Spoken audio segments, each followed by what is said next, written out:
کہ انبیاء میں حبیب خدا کون ہے، انبیاء میں حبیب خدا کون ہے۔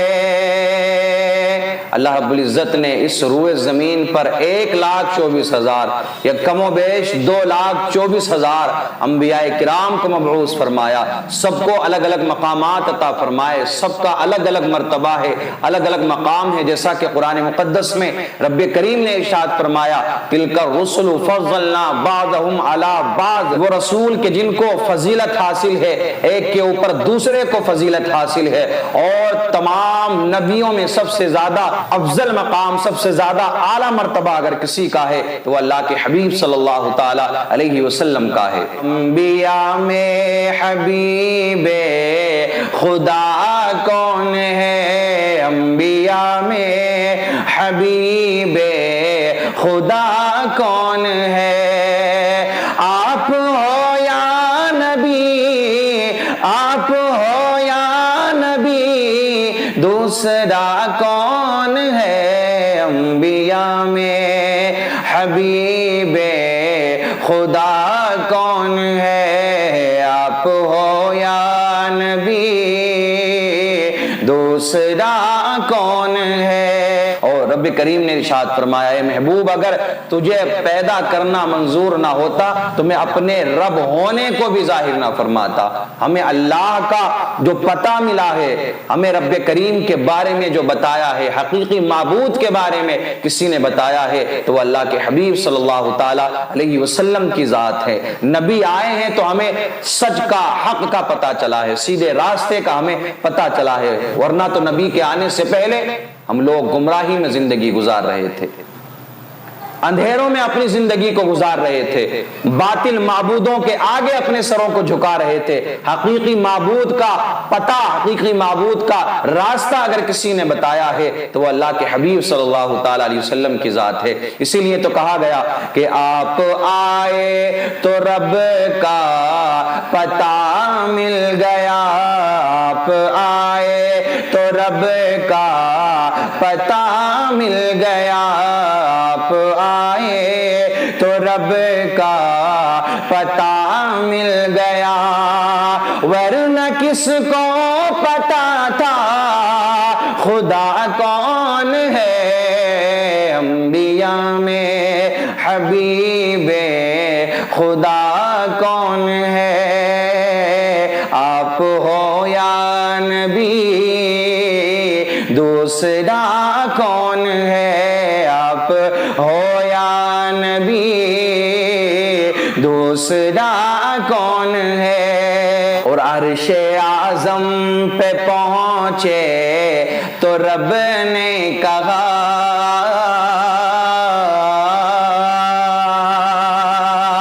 عرش اعظم پہ پہنچے تو رب نے کہا، عرش اعظم پہ پہنچے تو رب نے کہا آ بھی جاؤ تمہیں، آ بھی جاؤ تمہیں روکتا کون ہے، انبیاء میں حبیب خدا کون ہے، آپ ہو یا نبی، دوسرا کون ہے، آپ ہو یا نبی، دوسرا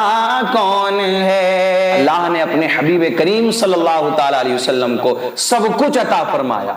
رب نہیں بنایا خدا نے، سب کچھ رب کریم نے عطا فرمایا، کیونکہ جو خدا ہوتا ہے وہ بنایا نہیں جاتا، رب کو بنایا نہیں جاتا ہے، اور جو بنایا جاتا ہے وہ خدا نہیں ہوا کرتا ہے، وہ معبود نہیں ہوتا ہے کہ جس کو بنایا جاتا ہے، کہ جو ساری کائنات کو پیدا کرے، ساری کائنات کی تخلیق فرمائے، اس کو رب کہا جاتا ہے، اس کو خدا کہا جاتا ہے، جس کی بارگاہ میں اپنے سر کو جھکایا جائے، سجدہ کیا جائے، وہ معبود ہوا کرتا ہے۔ تو حقیقی معبود ہے اللہ۔ اللہ نے اپنے حبیب کو سب کچھ بنا دیا، سب کچھ عطا فرما دیا، لیکن رب نہیں بنایا۔ آقا نے فرمایا ولد بمکہ، میں مکہ میں پیدا کیا گیا، پیدا ہوا نہیں، پیدا کیا گیا۔ اب جو پیدا کیا جاتا ہے وہ رب نہیں ہوتا ہے۔ اللہ نے اپنے حبیب سے فرمایا اے میرے حبیب نبوت ساری لے جا، کیونکہ تیرے بعد تو کوئی آنا نہیں ہے، تدبر سارا لے جا، فصاحت ساری لے جا، بلاغت ساری لے جا، امامت ساری لے جا، کیونکہ تیرے بعد تو کوئی آنا نہیں ہے سراپا اجالا ہمارا نبی، رحمت حق تعالی ہمارا نبی، آب کوثر پیئیں گے تو صرف اس لیے ہم کو دے گا پیالہ ہمارا نبی، جس کی نسبت سے ہو جائیں گے پار ہم، ہے وہ سچا حوالہ ہمارا نبی، فکر و نگاہ بشر سے کہیں ہے بلند اور بالا ہمارا نبی، یتیموں ضعیفوں کا فریاد رس، یتیموں ضعیفوں کا فریاد رس، بے کسوں کا سہارا ہمارا نبی، بے کسوں کا سہارا ہمارا نبی، بھولی بھٹکی ہوئی ساری مخلوق کو جس نے آ کے سوارا ہمارا نبی، آ گیا جو حلیمہ کی آغوش میں، آمنہ کا دلارا ہمارا نبی، آمنہ کا دلارا ہمارا نبی، پتھروں جھٹ سے کلمہ ہے پڑھنا تمہیں جب کرے گا اشارہ ہمارا نبی، دل کی راحت ہے آنکھوں کی ٹھنڈک ہے وہ، دل کی راحت ہے آنکھوں کی ٹھنڈک ہے وہ، دل کی راحت ہے آنکھوں کی ٹھنڈک ہے وہ، دل کی راحت ہے آنکھوں کی ٹھنڈک ہے وہ، سب کی آنکھوں کا تارا ہمارا نبی، ہے نبوت کے تارے تو سارے نبی، ہے نبوت کے تارے تو سارے نبی، چاند سارے کا سارا ہمارا نبی، وہ کرم ہی کرم وہ ہے رب کی عطا، وہ کرم ہی کرم وہ ہے رب کی عطا، عاشقوں کا سہارا ہمارا نبی، انبیاء کی کہانی ختم ہو گئی، انبیاء کی کہانی ختم ہو گئی، آخری ہے شمارہ ہمارا نبی، آخری ہے شمارہ ہمارا نبی۔ اب کچھ لوگ ایسے ہوتے ہیں نا میرے عزیزوں کہ جب بھی یہ ماہ ربیع النور آتا ہے، ربیع الاول کا مہینہ آتا ہے تو ان کے پیٹوں میں درد ہونا شروع ہو جاتا ہے، کیونکہ جب بھی عاشقان مصطفیٰ اللہ کے حبیب صلی اللہ تعالی علیہ وسلم سے پیار کرنے والے، محبت کرنے والے روشنی کا انتظام کرتے ہیں، اپنے مکانوں کو سجاتے ہیں، اپنی گلیوں کو محلوں کو سجاتے ہیں، تو کچھ لوگوں کے پیٹ میں یہ درد ہوتا ہے کہ کیا ضرورت ہے یہ کرنے کی، کہاں سے اس کا ثبوت لائے ہو، کہاں سے یہ ثابت ہے، کیا صحابہ نے منایا تھا، کیا مکے والوں نے یہ خوشی منائی تھی، کیا مدینے والوں نے یوم نبی منایا تھا، اللہ کے حبیب صلی اللہ تعالی علیہ وسلم کی آمد کی خوشی منائی تھی، وہ خوشیوں کے ثبوت کو مانگا کرتے ہیں۔ لیکن میں ان سے پوچھنا چاہتا ہوں کہ جب تیرے گھر میں اولاد پیدا ہوتی ہے، جب تیرے گھر میں بچہ پیدا ہوتا ہے، تو جو خوشی کا اظہار کرتا ہے کیا اس کا بھی کہیں سے ثبوت تو لے کر کے آیا ہے، کیا یہ بھی کہیں سے ثابت ہے؟ تو لڈو محلے میں بانٹتا ہے، لڑکے کی پیدائش پر، اپنے بچے کی پیدائش پر خوشی کا اظہار کرتا ہے، تیرے گھر والے خوش ہوتے ہیں، کہ یہ بھی کہیں سے ثابت ہے؟ جب تو اپنے بچے کی پیدائش پر خوشی منا سکتا ہے تو عاشقان رسول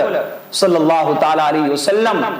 اس نبی کی آمد پر خوشی کیوں نہیں منا سکتے کہ اللہ نے جس نبی کے صدقے میں یہ اولادیں ہمیں عطا فرمائی ہے، اللہ جس نبی کے صدقے میں اولاد عطا فرماتا ہے، کیا میلاد منانے کے لیے بھی ثبوت کی ضرورت ہے؟ کیا نبی کا ذکر کرنے کے لیے بھی ثبوت کی ضرورت ہے؟ لیکن آؤ میں آپ کو بتاتا ہوں، جب میرے آقا دنیا میں تشریف نہیں لائے، مکے کے اندر دو ایمان والے تھے، آقا کریم صلی اللہ تعالی علیہ وسلم کے دادا عبد المطلب اور آپ کی والدہ حضرت آمنہ رضی اللہ تعالی عنہا۔ عبد المطلب فرماتے ہیں کہ 12ویں شب ہے، صبح کا وقت ہے، میں کعبے کے طواف میں مشغول ہوں، میں نے کیا دیکھا کہ کعبہ جھکا ہوا ہے، جب میں نے دیکھا کہ کعبہ کدھر جھک رہا ہے تو میں نے دیکھا کہ کعبہ آمنہ کے گھر کی طرف جھکا ہوا ہے، ابھی میں اس منظر کو دیکھ ہی رہا تھا کہ کسی نے آ کر کے خبر دی عبد المطلب مبارک ہو، تمہارے گھر میں پوتا آیا ہے۔ یہ حضرت عبد المطلب میرے آقا کے دادا کا بیان ہے، لیکن آؤ نبی کریم صلی اللہ تعالی علیہ وسلم کی والدہ کی روایت دیکھتے ہیں۔ حضرت آمنہ فرماتی ہے کہ جب میرا نور نظر لخت جگر دنیا میں تشریف نہیں لایا تھا تو میری پیشانی سے ایک ایسا نور نکلا، ایسی روشنی نکلی کہ میں نے ملک شام کے محلات کو دیکھ لیا تھا، ہزاروں کلومیٹر دور تک کا مجھے نظر آ رہا تھا، ایسا نور میری پیشانی سے نکلا تھا۔ میرے عزیزو توجہ رکھنا کہ جس ماں کے شکم میں نبی پلتے ہوں، جب اس کی نگاہوں کا یہ عالم ہے، اس کی روشنی کا یہ عالم ہے، آقا کریم صلی اللہ تعالی علیہ وسلم کی نگاہوں کا کیا عالم ہوگا، خود مصطفیٰ کی آنکھوں کا کیا حال ہوگا۔ اسی لیے تو میرے اعلیٰ حضرت نے فرمایا کہ اٹھ گئی جس طرف دم میں دم آ گیا، اٹھ گئی جس طرف دم میں دم آ گیا، اس نگاہ عنایت پہ لاکھوں سلام۔ رسول پاک کی والدہ نے بھی خوشی کا اظہار کیا، خوشی منائی، اور آپ کے دادا نے بھی خوشی منائی۔ لوگ کہتے ہیں مکے والوں نے خوشی نہیں منائی،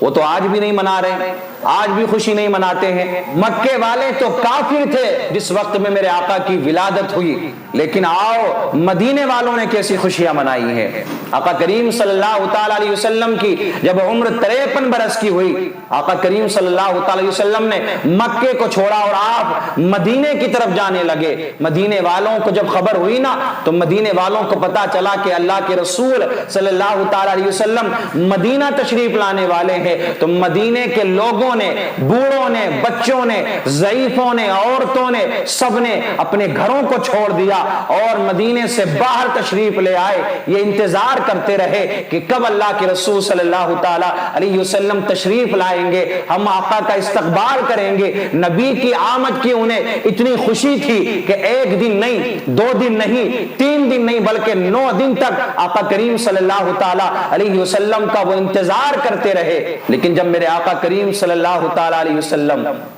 مدینے والوں کو دیکھنے لگے کہ ہاں آقا تشریف لا رہے ہیں، تو بچیوں کے ہاتھ میں دف آ گئی اور حبشیوں اور غلاموں نے اپنے ہاتھوں میں نیزوں کو لے لیا، اور سب نے ایک زبان ہو کر کے کہا تھا، نبی کے استقبال کے لیے، آقا کی آمد کی سب نے خوشی منائی تھی۔ سب کہتے تھے طلع البدر علینا من ثنیات الوداع وجب الشکر علینا ما دعا للہ داعی۔